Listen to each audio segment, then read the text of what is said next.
Mi gente, you already know who it is. It's Danny Limelight. And I need all of you to subscribe to According to Woods podcast on Facebook, YouTube, and all other platforms.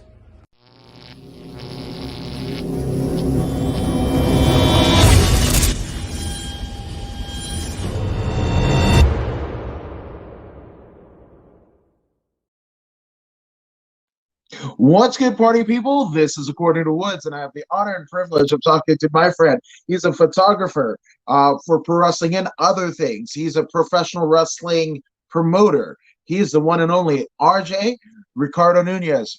RJ, what's going on, my man? How are you, Wood? Nice to see you again after a while.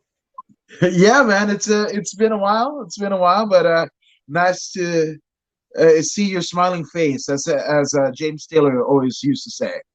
Thank you, brother. Thank you. So So, how I have you mean, been? it's been weird. It's been weird. Actually, I don't know if it's public record or what have you, but like last Tuesday, my wife got she tested positive for COVID, so it's Okay, I'm not. sorry about that. Yeah, no worries, no worries. But it's just like everybody is isolated, So it Okay, was it was funny because like one of the things that we were like, oh, we're not gonna go see our each family or whatever. Now, like we can't even see each other. Like the boys are in one room, wife is in one room, and I'm in the living room, which happens to be the studio. So that's how I'm doing okay, this. okay. So obviously, I mean, my goodness, I mean, this year has been kind of weird, right? So in Yes, terms of it's a like, relief. and BJ Darden, Bad Blood, says, yo, How are BJ, you, brother? yeah, man. Shout out to Bad Blood, literally like the longest reigning NWA Pacific Northwest champion, like, and Nice. it's still going. I'm just saying. So check out him and BCW Worldwide, Blue Collar, Championship Wrestling. They're live on Twitch, Facebook, YouTube every Wednesday night. But he'll correct me if I'm wrong. But Okay. definitely go ahead and check them out. But yeah, dude. So this has actually been like a crazy wrestling week. So I mean, there's definitely some topics I want to talk to you about. But in terms of like how you got not just started, but like what was it about pro wrestling that drew you in? I think it was around 2005 when I was like 5 years old, and I walked into my parents' living room at the time, and they were watching Monday Night Raw. So I saw Stone Cold stun the ref. And I was like, you can't do that, he's the ref. But my dad's like, dude, it's pro wrestling, you can do anything. So that's kind of what sparked the ignition. And No, to, so what was it about him though? Like, was it like the oh, and BJ says a quick plug. It's awesome to be subscribed to the weekly podcast because he's got Jordan Marks and the roundtable. So check that out. But what was it about that particular feud that drew you in? the fact that you're not supposed to touch the referee, like that illegality that Stone Cold did was like, okay, what's going on here? What does the ref do to get uh, done? So yeah, that kind of drew me into it. And my great grandfather was a pro wrestler in Mexico. Oh, that's incredible. And again, that's, some family lineage, that always helps when you've got, a family member that also likes that thing, right? Yeah, So you can go like hard in the paint with your fandom because like, oh, you got somebody, you got like A1 day one, yeah, that's, literally sangre, like blood, that can go yes, deep in the weeds with you, So that's always cool. yes. It's interesting because I rarely talk to him, but I'm the only great grandchild who's into wrestling as much as he was. So whenever we see each other, all we do is talk about wrestling. That's brilliant. That's brilliant. And BJ says RJ likes breaking rules. Likes rule breaking, 100%. A And little I bit. mean, that's kind of what you have to be like a trendsetter, right? You Yeah. can't do the same thing that everyone else is doing. I mean, there's obviously exceptions to the rule because there was a Nature Boy before Ric Flair, right? And but there's Exactly. also been Nature Boys since Ric Flair that haven't done as well, Exactly. right? So you know, it's equal parts, breaking the rules, right? But it's equal parts, taking something that somebody else did and Making it making it greater. your own, Exactly. making it It's right. like they say, you make the rules to break them. 100%, 100%. So, I mean, after and hashtag heals for Rudos. life, for vida, Yes. you know. So, I mean, obviously that was the feud that brought you in, right? So, Yes. in terms of like, did you, because when I first started wrestling, I was like, oh, like, okay, here's this thing, right? And I want more of it. So, like, for me, it was Okay. like Randy Savage and Bret Hart, right? I mean, little, Okay. like a generation before you, right? The classics. Yeah, it's super classics, right? But then I remember like the first time that I saw like, uh, so obviously watching, WWF wrestling and what have you, and then you're like, I remember turning on to TBS, the Superstation, and seeing Okay. Sting versus Great Muta. WCW. Okay. Yeah, and I was like, oh wait, like there's different rooms, there's different whatever, and Yes. crazy enough, like I thought, because it's a ring, right? So I Yes. thought, like when I saw like Julio Cesar Chavez Sr. or Mike Tyson or Tommy Hitman Hearns in boxing, I was like, okay, like when are they gonna elbow drop each other? Like knockouts are cool, Okay. but like when are they gonna climb the top rope? Your bodies Like, slam each other. yeah, right, right. That should be built. It's the mysticism. It's the how can I, it's the magic that gets you hooked into pro wrestling. Yeah, no, 100%. And so, I mean, obviously Ray Eddie, right? But were there other, people that you followed after that? Like, who was like the next, like the one B? If like that that particular feud is the one that kind of brought you in. What Yes. kept you there? Like, what kept you there?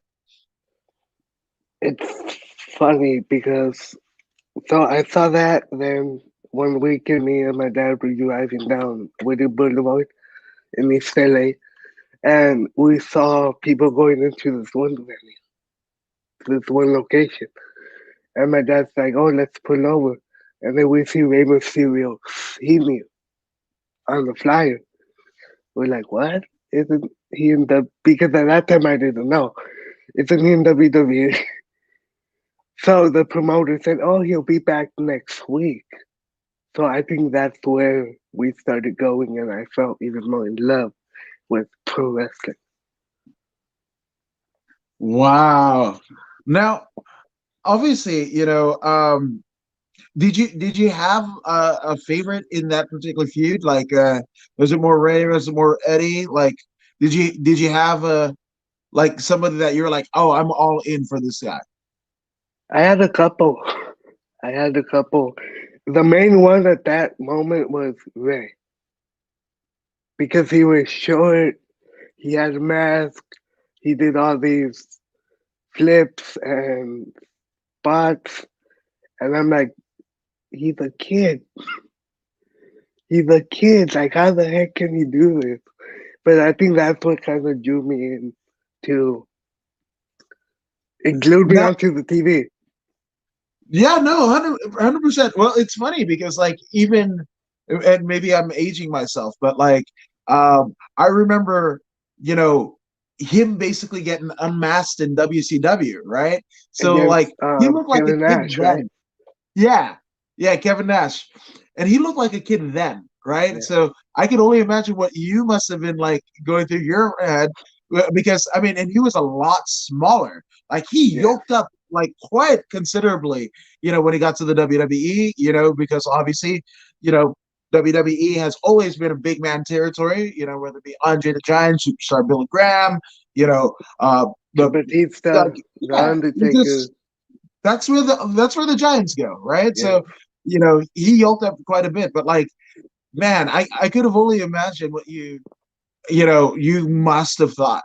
Now, obviously, him being like a luchador, right? Yes. Did you, I, I could be wrong, but you're of, Latino descent, right? Am I wrong?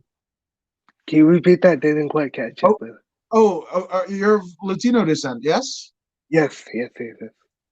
Latino. So, I mean, that had to be crazy you know, to see somebody that looked much like you, and two people at that, and Yes, basically parlaying, their craft. yes. It's, that It's had to be amazing. cool. It's an amazing feeling because WWE is predominantly Caucasian, and to see two Latinos grow up to be the main eventers at any top pay-per-view, that's a big accomplishment and a big honor to the Latino community. That's amazing. Uh, of course, Ray's a mass luchador, right? And Yes. being, of Hispanic descent. Did you go into a deep dive of like Lucha Libre? Did you check out any like CMLL, AAA, any of that? Um, I think I fell in love more with lucha libre just because of the colorful masks, the capes, the class that goes into the tradition of the sport. And my top promotion at that time, watching it, was CML. That's crazy. Yeah, I mean that. How could you not, right? How could Yeah. you not? Which Charles the Professor Wilton says, hey, what's up, guys? What's up, Charles? And How are hey, you, RJ, nice to meet Professor? you. Nice to meet Shout you out to too. you, the Professor, not Mike Tenay. This is Charles Wilton. So don't get it twisted. And BJ Darden says Ray was my partner in Cali as Colibri, the hummingbird. Before he turned Rey Mysterio. That's tremendous. That's tremendous. Oh man, BJ, we gotta talk about that, my guy. But obviously, like, now that you're in, right? You're kind of entrenched in your love for professional wrestling, seeing people of that didn't look too different than you, right? And even Yes. might be the same size because you thought Rey Mysterio was a kid, like a Yeah. lot of us did, right? So, like, did you have like a moment where you're like, I want to get involved? I did. It actually came pretty early at the age of 7. I'm sorry about my dog. No, At you're the good. age of 7, where I'm like, okay, I like this. I'm passionate about this. Let's try something. Unfortunately, 2 years after, at the age of 9, if I'm not mistaken, I lost my eyesight on my right eye.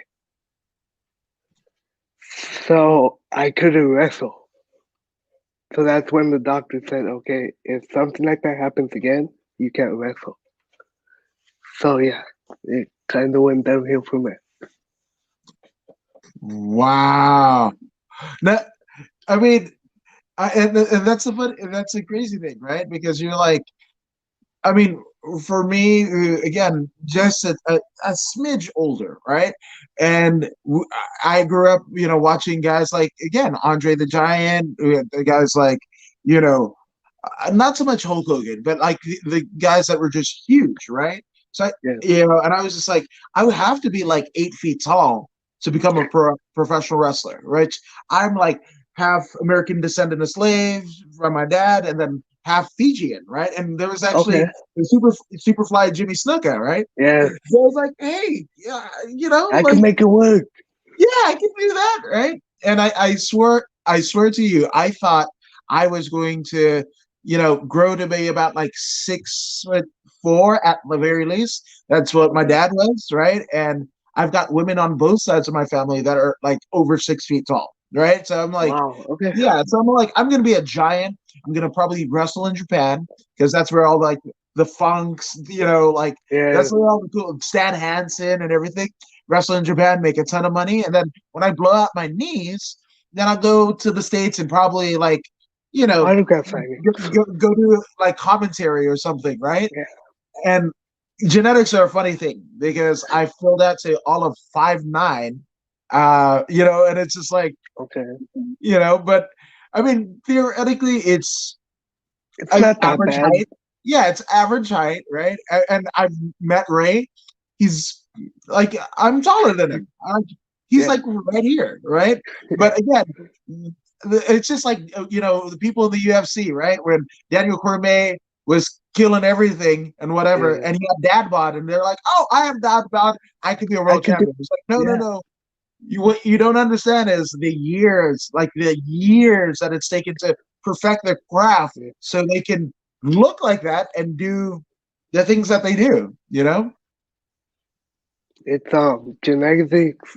It's wonderful, but it could be a curse. Absolutely. Oh, our boy Jazz Beats. What's up, But Jazz? yes, What's up, brother? how are you, What's up, bro? guys? Two of my best friends. That's how we became friends, through wrestling, and that's it. Wrestling, and it's kind of and thank you for Yaz for joining us here. But that's the coolest thing, right? Is wrestling, combat sports, right? It Yeah. unites. It unites in ways like I don't know much. Like when you're in on like just like my favorite wrestler is, it's different than like, oh, I like the Dodgers, oh, I like the Yeah. Yankees, I like the whatever team, right? Because it's just a group of guys, right? Or girls if it's Exactly. like WNBA, right? But like to say like, oh, I like that guy, and then you find a friend and be like, I like that dude too, and what do And you then you like keep about him? talking about it. Yes. Yeah. It's like it's like the chemistry you always wanted, but you never knew it existed. No, 100%, 100%. And again, you mentioned chemistry, which is absolutely vital to anybody that is, that wants to either get in or wants to work or is working in Yeah. professional wrestling, right? You have to have chemistry with your opponent, the promoter, just as yourself, Exactly. even like, a photographer, right? If you're a wrestler and you have a great rapport, and chemistry with the photographer, magic happens. Magic happens. Exactly. Sometimes the photo, and as you know, because you're both promoter and photographer, right? Yes. Sometimes the magic that happens in front of the camera because of the pictures that are shot, or even more, you can have a crap match completely, and then the But if picture the looks cool. exactly. Exactly. It's happened where there's been events I've shot that aren't up to par, but the promoters see the pictures. They're like, "Dude, how did you make this happen?" I'm like, "It's magic, bro. It's up. It's up. How can I explain it? You have to make yourself look good as a photographer, and you have to make the company you're working with look good because they're the ones giving you food at the end of the day." No, absolutely, absolutely. And I mean, funny that you say that. I don't know if we can pan over, but that's actually um Dr. Joe Wagner, Carroll. right? Yeah, that's a Joe Carroll, like literally like printed on aluminum, and that's how we became Nice. friends. Okay, I okay. just scrolled through my social media and I was said like that picture, it's awesome, like whatever. And she's like, oh, like I'm selling it or whatever. And I was like, I'll buy like two. So there you Okay. go. So one's Is there, that and then Angel Blanco? pardon? Angel Blanco? Yeah, Okay.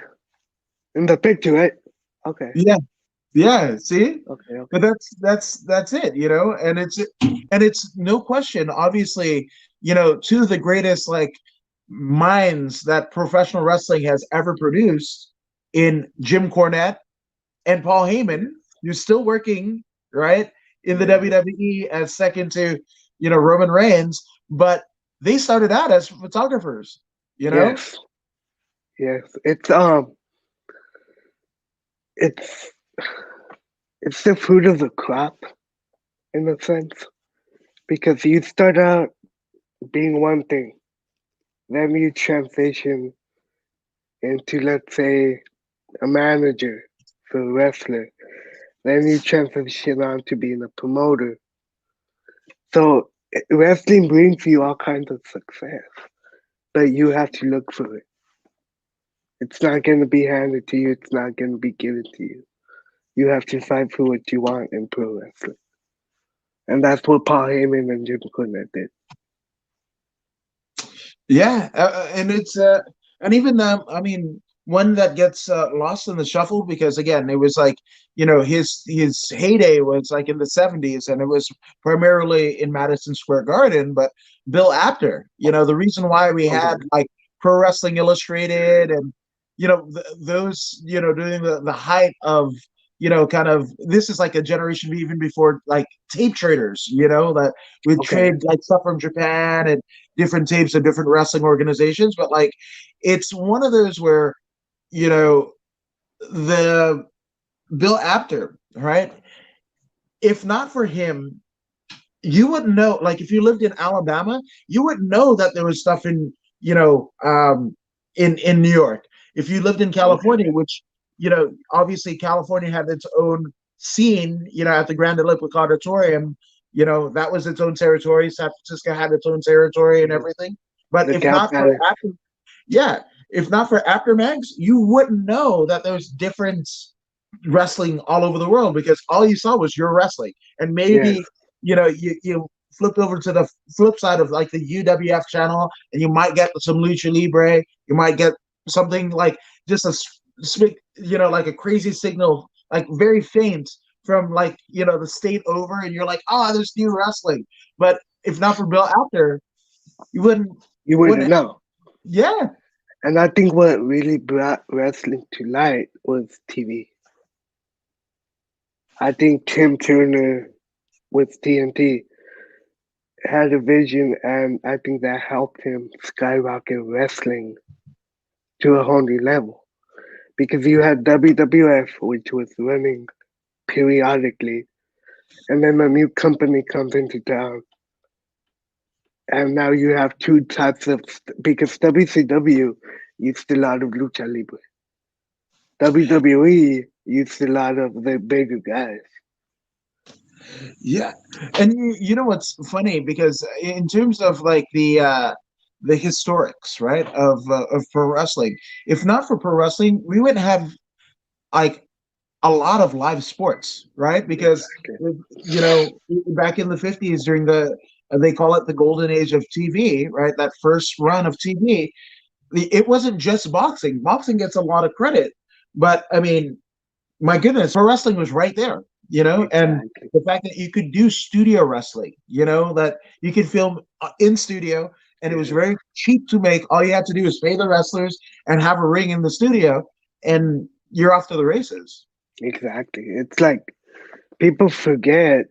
I think American cinema forgot that wrestling was here in the 1880s, 1890s, and it was actually American wrestling that got introduced to Mexico. This is true.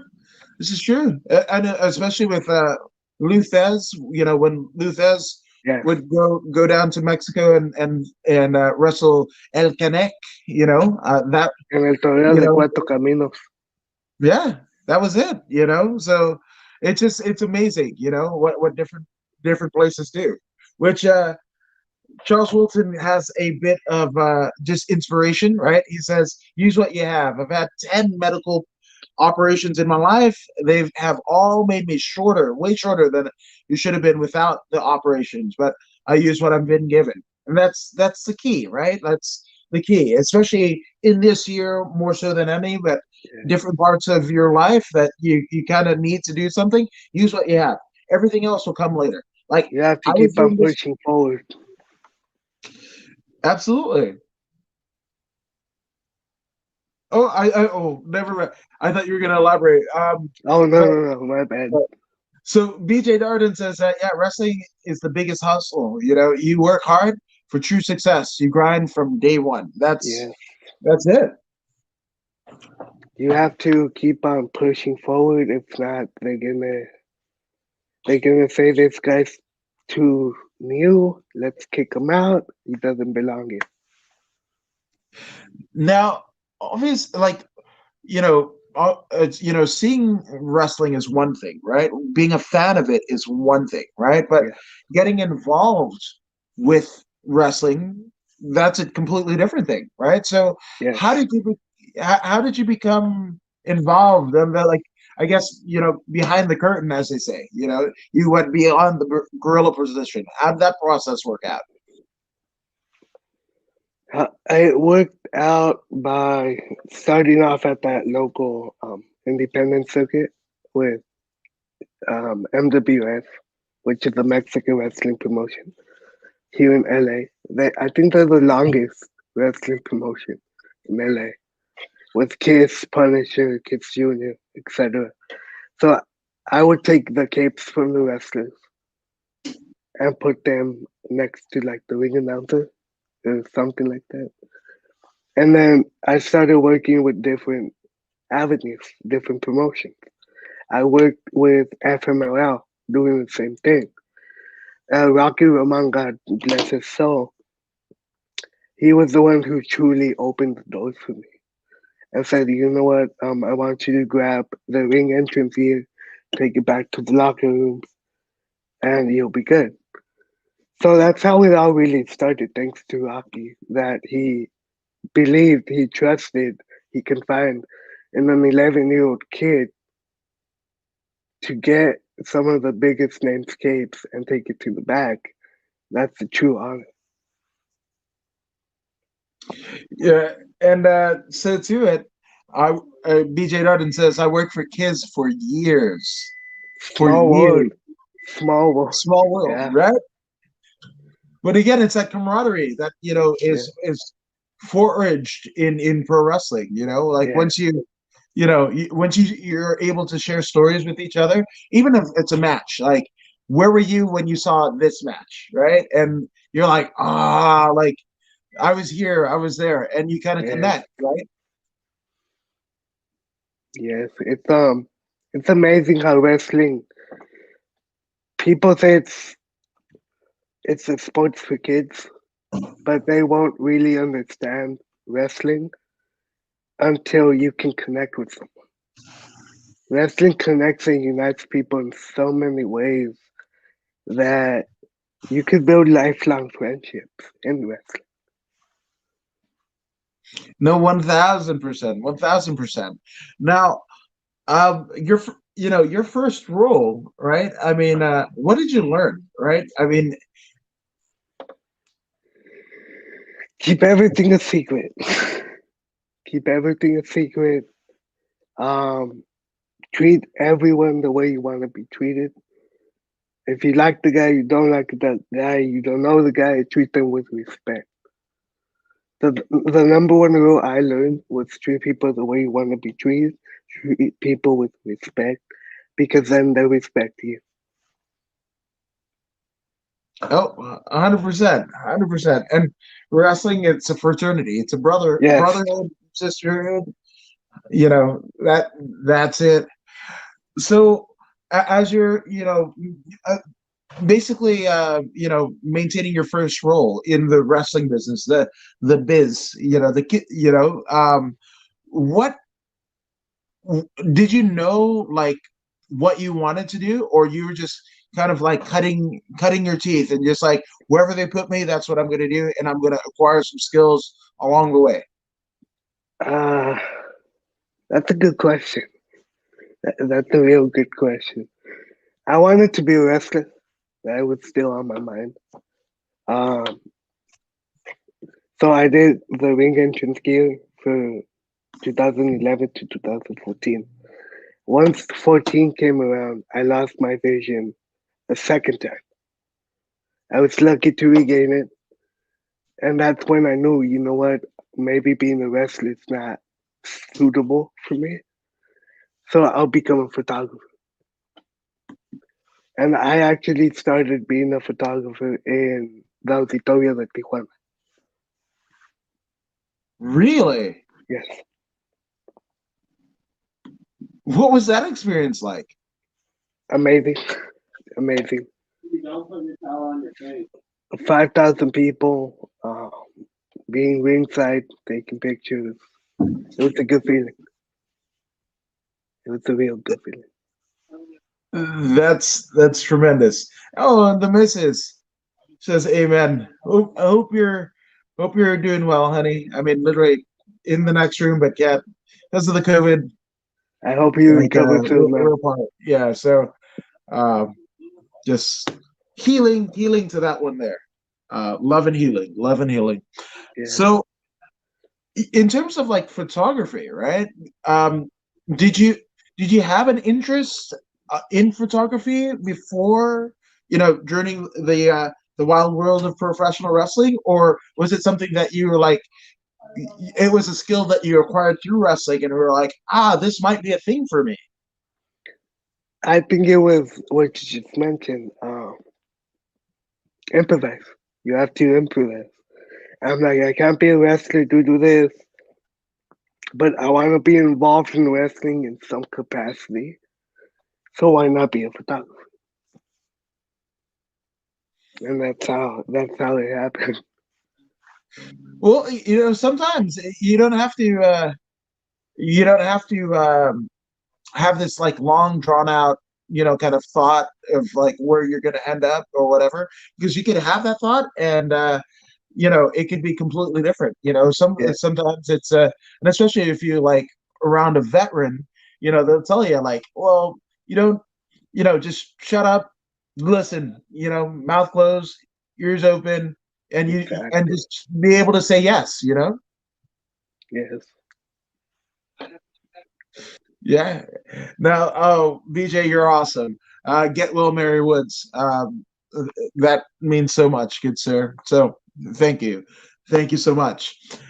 Now, the professor says, "I'm joking here, but I don't think people will see wheelchair wrestling anytime soon." He's actually a wheelchair boxer up in Canada. Okay. So Okay. yeah, Okay. so he and his I guess it would be his foe, but they're also trading partners. They're trying to get legalization of wheelchair boxing in Canada. Amazing. So yeah, so Amazing. again, proving that the fight don't end regardless of what happens. The fight ends when you say it ends. But if you still Absolutely. have fight, well, then it's never gonna end. I mean, that's essentially the translation of lucha libre, right? Free flight. Yes. That's what it is. Yes. And and even just to kind of throw some like a history, right? The fact that early mixed martial arts competition, especially in Brazil, right? Okay.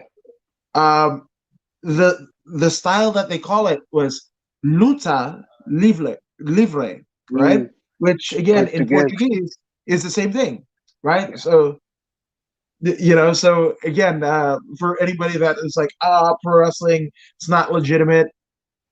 Calm down, Yeah. calm down. Yeah. People still come at me with that. I'm like, well, have you ever gotten in the ring? Yeah, yeah. I've seen Harley race in a wheelchair. Like, Okay. so that's obviously he's passed away, but one of the greatest NWA champions of all time. And but again, you him in a wheelchair, right? He could still knock you out and Oh, drink you under the definitely. table, Definitely. because that's Harley. If not for Harley Race, you wouldn't get Dusty Rhodes, you wouldn't get Ric Flair, and they will tell Exactly. you that. You know. So now you're in photography, right? Yeah. Do you remember the first show that you worked as a photographer? I'm trying to remember.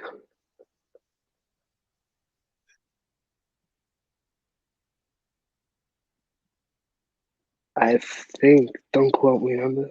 Sure. I think it was an FMLL show. Okay. FMLL show. After Rocky had passed away, I shot FMLL in Pico Rivera. Right. And I think on that card was LA Park, Shocker, Sin Cara, and I don't recall who else was on there. But I think that was the first show I shot. Wow. And then the weekend That's after, I had TJ. That's crazy. Now, I mean, were there any nerves? Because I mean, obviously at that point, you had already been in the inner circle, or in some inner circles in terms of wrestling promotions and on the independent scene here in LA. But I mean, still, that's different than, like, again, you're the man with the camera. You're the one whose tasks are getting good shot to essentially immortalize this event and the Yeah. wrestlers' participation, right? So, did you have any nerves? I did because I was fairly new as a photographer. And some of the guys were like, dude, this guy's green. Don't let him take pictures. But I would always fight to keep my position as a photographer. So yes, it's nerves, but at the same time, they're people. So you're essentially photographing legends, but Wow. people at the same time. So I kept that in the back of my mind, and I just did what I had to do, and here we are. The rest is history, as they say, right? Yes. Now, from there, right? I mean, did you go from photographer? I mean, and obviously, that's not something that you will ever leave on the back burner, but like in terms of promoting, that's a, I mean, that's a big departure. But again, theoretically speaking, if we use those analogies and examples that we did before in Jim Cornette and Paul Heyman, respectively, right? Jim Cornette had Smoky Mountain Wrestling, and Paul Heyman obviously famously, took the reins of ECW, right? Yeah. So, I mean, it doesn't seem like it would fit, but then it has happened It kind before, of does. right? Promoting happened just a year ago, to be exact. I had the opportunity to run a show. I did. It went pretty good. Um, it's a lot more complex. It's a lot more complicated because at this point you go from photography one day to contacting 20 guys, the ring, the DJ, the place. So it's more stress essentially. But I've been blessed to have somebody like Eli Everfly, who's my right hand man in the company, who's helped guide me through what it takes to be a promoter. So I've That's had that help, which has been great. Now, obviously, Eli is a proud student of Santino Brothers, Yes, wrestling school, right? Wrestling Academy. And Joey Chaos Munoz. I mean, not even growing up, but like when I was in high school with XPW, okay, Joey Chaos. I mean, Chaos was like the ultimate heel of heels. Like he yes, was just like dastardly. Like you're not. I mean, like that white hot heat. Like just like you make your blood boil. Like you can't even see the heat. It's just like it's a damn mirage, right? But one thing that he's done so impeccably with Santino Brothers is the fact that you know every one of his wrestlers and even some of the managers. I mean, we've seen Alyssa Marino, who's gone on to do stuff in NXT and was signed to yes, NXT. You have Adnan Qureshi, who is a ring announcer for Championship Wrestling from Hollywood, as well as New Japan, Lions Break, yes, and United Wrestling Network's Primetime Live that you can find on Fight TV right now. Like all 8, I think they're at episodes 8. But you can get the packages. But geez, man, like everybody that comes out of Santino's is, I mean, legit. You can do anything. Yeah, because that's the way that chaos trains you. Because yeah, you're gonna even if you're taking the manager's course, right? You're gonna take bumps. You're gonna be the timekeeper. You're gonna yeah, run the camera. And so imagine if you're a wrestler, you're doing all the bumps, all the cardio, all the whatever, and then you're gonna commentate a match, and then yeah, you're gonna run the camera, and then you might work as a manager. Like, Sarah the Rebel, she also Santino yeah. Brothers alum. Brody King, Brody King, Honor, uh, New Japan. Bateman. Yeah, it's I mean it's an illustrious cast of characters in terms of Yeah, people that have basically graced the rings, there and cut their teeth the rings of Santino. Sean yeah. Black, you know, uh, gosh, Sean there's Black actually worked last night at the show yeah, I went to. yeah, and he's got a show coming up, Compton Mania. So hopefully, Yes, Amped Up, hopefully that still November goes great. 28th in Compton. Eli Everfly versus Jack Hurt. Just started the other out. Yeah. Which, by the way, just a little bit of a spoiler alert. At 1 p.m. Pacific Standard Time today, one half of that very match that you said, Guy Cool, the party captain, will be on According to Woods. So you guys want to check that out.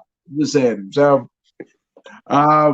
yeah, but I mean that's cool that you had somebody that knew what to do in a time of need, because anybody that's successful, right? Any CEO, whatever, right? Even like people that work the fry cooks at McDonald's or whatever, right? Exactly. If you want to get good at whatever the thing is, you surround yourself with people that know better than you, right? Exactly. And learn from their mistakes, learn from the knowledge that they have for you, right? So the fact that you had Eli to help you kind of navigate the choppy waters that Yes. could be being a wrestling Do or promoter, die. that's amazing. Exactly. And we have a real good bond, friendship. And I think that kind of helped too because he knows my flaws and he helps me correct them when it comes to business. And I think that's really important in a company where you have somebody who doesn't sugarcoat anything but makes it bright as day what you have to do to get a good turnout, to get a good show. And I'm grateful for Eli and for my parents as well that helped me with this journey that's pro wrestling. No, 100%. And BJ echoes those sentiments, all caps. Eli's a good kid, great wrestling mind, Yes. 100%.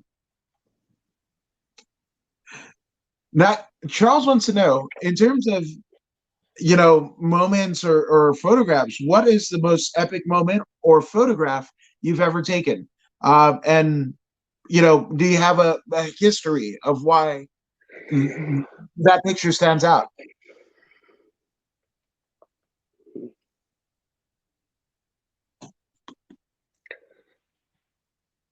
Okay.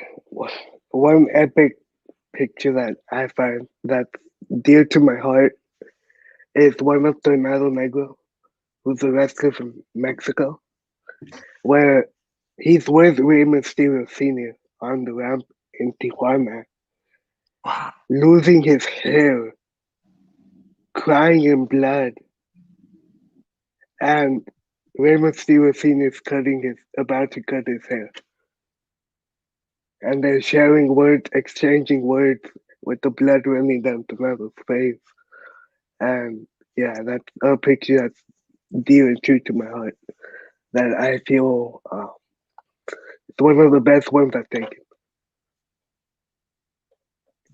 I love it. I love it. And especially, the fact that Rey Mysterio was, one of the people. I mean, literally between Eddie Guerrero and Rey Mysterio, that's what drew you into professional wrestling. And Tijuana is a place that they cut their teeth in. You Yes, know, it's very yes, special. yes. Rey Mysterio's uncle, Rey Mysterio Sr., I've known since I was 5. And to this day, whenever we see each other, it's like, "Hey, Ricky, how are you?" That's what he met me as, Ricky. So for him to still remember my name or just remember me, period, it's an honor. That's incredible. I mean, and when people talk about like the pantheon, especially like wrestling, right? Yeah, Uh, the there's obviously the Tokyo Dome, right? There's the Tokyo Dome in Japan. yeah. There's Arena Mexico of In CMLL, Mexico City. right? Right? At Madison Square Garden, and I think there might be Yeah, one else, but those are the top three, right? And yeah, Tijuana is pretty damn close, you know. yes. They we nicknamed it. We nicknamed um Los Vitorios de Tijuana. We nicknamed it the Cathedral of the Border because Arena Mexico is the Cathedral of Lucha Libre. But everyone, when they start, they want to go to the Auditorio de Tijuana because the Auditorio de Tijuana made Rey Mysterio Jr., Conan, Psychosis, Damien, Bestia, a bunch of other guys, and people want to go there to test their luck. The first time I photographed at that venue, going down the tunnel to from the back, from behind the scenes, from Gorilla to where the crowd is, it's an amazing feeling. It's a feeling that still gets to me, makes me emotional in a bit, in a way. But it's just the atmosphere, the adrenaline, everything pumped. Yeah, I can't imagine. I mean, that's literally like, standing in the shoes of giants. Like you're like, and it's I love that you mentioned like Hacker Garza, right? Because oh my gosh, he was so damn talented. Like Yeah, you know, it's unfortunate the fact that when he got a major run here in North America, it was in Impact, NWA yeah, TNA at the time, but he was sick. He was sick, yeah. like with cancer, and I think he that's tried hiding it yeah, but I mean, some of the best matches that Jeff Jarrett has ever had was with the those NWA Sonata. title matches.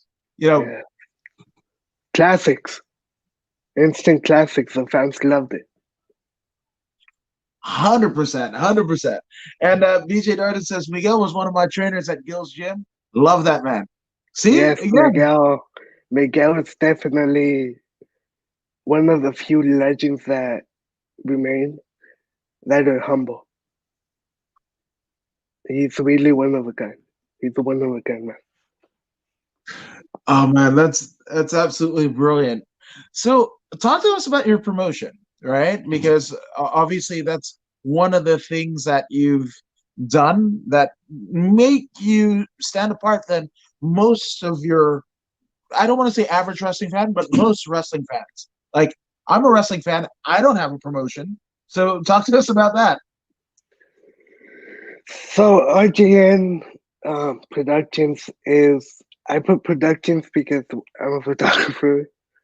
Work behind the scenes. I'm a promoter. RJN is my initial. So Ricardo Jose RJ and then Nunez is my last name. 99 is my birth year. But the thing with my company, I'm majoring in criminal justice. So there's a story behind the company that I want to build. I want to try to do gang intervention with young kids. I want to open up my wrestling school in the future to help kids of low income families that are in gang infested communities to have something positive to come home to. Or not home to, but after school. So that they won't be on the street, so that they won't be causing trouble, so that they won't be getting into trouble. Because I think kids nowadays are too focused on making their friends happy and going with the crowd Mhm. that they end up in situations that they shouldn't end up in. So that's, yeah. No, that, but again, and this is another way where, wrestling does like save lives, right? Yeah, Because, how many kids, on Monday nights would rush in, to make sure that they were tuned in to whatever happened on Raw, yeah, even a generation before it, right? You very had the Monday Night Wars with the, Raw and Nitro. I mean, Arn Anderson famously says, when he was growing up in Georgia, he was just like, he didn't care. And he was in his like early 20s, kind of a red blooded young man, right? And he was like, I didn't even have dates until after, you know, 8:05 because yeah. 6:05 that was wrestling. That was And it's Georgia Championship Wrestling. wrestling is an escape from reality. People don't understand this. Wrestling, it helps you escape. It's like a 9 to 5. It helps you escape from reality. But once you get back home and once the lights turn off, you get back into that reality. You're just waiting for that dose of wrestling to come again so that you'll be in an escape. Even if it's for 2, 3, 4, 1 hour, but your mind's calmer than what it usually is. And I think that's the beauty of professional wrestling. Yes, it is absolutely the beauty in it. Which, by the way, Yaz, he says, I got to have both of you on the show. 100%. Definitely, bro. And Definitely. let's do this, hermano. And Let me know. again, Yaz Beats, you want to go ahead and check out his content on YouTube, Yes. on his YouTube channel, as well as the Facebook business page, because he is one of the true joys of independent professional wrestling here in Yes. LA, both lucha and American style. So definitely check out Yaz Beats. So I'm subscribed. You guys should as well, right? I mean, RJ, you're subscribed to it, right? Always tell you guys 100%. what. If you subscribe to Jazz Beats and According to Words, for the next show, I'll give you guys a $5 discount. Yes. There you go. From the man himself, the man with the plan, man of the hour, too sweet to be sour.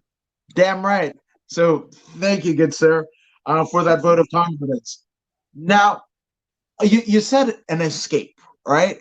An escape from reality. One person who made people escape like no other was The Undertaker. And last night at Yeah. Survivor Series, he officially retired, right, in a star-studded, ceremony. So I want to get your thoughts on the Undertaker and what, if anything, he meant to you, and if there was any influences there. I think The Undertaker was definitely one of the most iconic figures in professional wrestling. As a child, I was scared of him. As a child, I was scared of him. But he's iconic, like no other. The lights turned off, the music hit. You would feel those chills running down the back of your spine because you knew the heavy hitter was coming. You knew the dead man has woken. And I think he played a big influential part not only in me, but in other people. Because he always fought.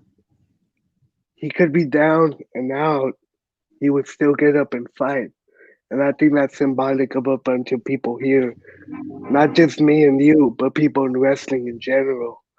That he's a symbol of fighting. He's a symbol that you have to get up no matter what and keep on pushing forward to succeed for yourself and your family. No, 1,000%. In terms of me, I remember. So I didn't obviously, Survivor Series 90 was essentially on pay per view. Uh, Okay. $30 was a lot of money back in those days in my household, so we didn't get the pay per view. But all my friends that did get the pay per view, I remember like the day after, they're like, Adam, you don't understand. There's a zombie. There's a zombie that wrestles. Like, and he just like, yeah, and it was just like, what are you talking about? And when I think it was either Wrestling Challenge or WWF Superstars when I first saw Okay. him, and with Paul Bear, and this is when, I mean, this is as old school of the character as it gets, where Paul Bear and the urn, but he would put people. Actually, Paul Bear didn't even have the urn at that point. The urn came later, right? Yes. What he had was the body bag. So he would put the jobbers or the enhancement talent, essentially, he'd tombstone them, and And then put Paul them in Bear, the bag. yeah, would bring the body bag in the ring. Undertaker would put them in the body bag and then carry them back on his shoulder. Like a body, like he claimed the body. Like, Yes. holy hell. Like, that's, woo. Like, That's something that has never been seen. oh my goodness. I that meant that left such an indelible impression on me that as a 35-year-old married man with kids, I'm not entirely convinced that if I shut off the light, I won't hear a gong and the shrill of "Oh!" with Paul Bear. Like, I Yes. think that dude might fucking come out and like La Llorona style and shit, Yes. like, just saying. And even still, like, like there's the Austin, the Broken Skull podcast and everything, and to hear him speak regularly, I'm just like, the fuck? Yeah. Like, I don't, what are You kind he's of a lose dude? that magic when you start seeing people outside of wrestling, like the workers. You start interacting with them more. You start being friends with them more. You're like, okay, so you're not the way you are. You're different. And it's like, I think that's amazing in a way that people can build connections with the workers. But I think that's a flaw in the way as well because you lose that magic. No, 100%. If you're a kid that got accosted for being a little bit different, for maybe listening to the Cure, right? That was in vogue. Where your friends were listening to other bands and you listened to the Yeah, Cure or Morrissey, and the Smiths and all that. Like, if you're just a little bit different, a little bit more sensitive, even, like Undertaker was that guy for you, and he every time, he did that yeah, deal, like he was fighting for you when yeah, when he ended up, especially in the sense when like he toppled Hogan. I wasn't a Hogan yeah. fan, so I was just like, okay, we got a new champ, cool. Tuesday in Texas, I'm down. Like, I'm totally down. Yes. Now, dude, obviously, I mean, it's been a long road for you, right? And as a photographer, as a wrestling fan, as a wrestling promoter, right? But there's been a lot of people, whether it be, sponsors, family, professional people that have helped you get to where you are. So take as long as you like, but I want you to get some acknowledgments and shout outs out of the way. Okay. I would have to start with my parents, ultimately. Because if it wasn't for them, I wouldn't be here. If it wasn't for them, I would not have a house over my head, food on my plate, etc. They're the ones who helped me throughout the stress. They're the ones who helped me become a better person than who I already am. They correct me if I'm wrong. They tell me, hey, you need to do this, and this. So ultimately, they're the ones who really push me to become a better version of myself. They're the ones who help me with the promotion. And I just feel that they need to be thanked by me personally for everything that they did for me. Another person who I want to help, I want to give a shout out to is Eli. Because through thick and thin, he's always stuck by me. He's always helped me out. He's helped me correct my wrongs. And I just appreciate the guy, love the guy. And I'm thankful for him to have him by my side at the company. And it's just amazing to have somebody like him on the team. I want to give a shout out to Adam for having me on here, for helping me out. I appreciate you, man. I appreciate Jazz, who's also been a big supporter of mine, big supporter of the company. Um, a company, we didn't quite talk about this, a company who really helped me in the photography scene in Tijuana is Promociones El Cholo de Tijuana. El Cholo de Tijuana, Jaime Aguirre, is one of the persons who helped me step foot in the auditorio. He helped me get to gorilla position. He made me a professional photographer without even knowing. And that for me is a big honor because thanks to him, I broke into the lucha scene in Tijuana. I made connections because of him. And thanks also to Tornado Negro, who brought me as his, I think in American wrestling, they call them managers. In Mexico, they call them mascotas, which is mascot. So I went up in the ring at Auditorios de Tijuana with Tornado Negro in 2014. So a big shout out to him, a big shout out to FMLS, Fernando Martinez, for always helping me, giving me advice, telling me what to do or how to put the matchups together. But yeah, I just want to say thank you to everyone who supported me.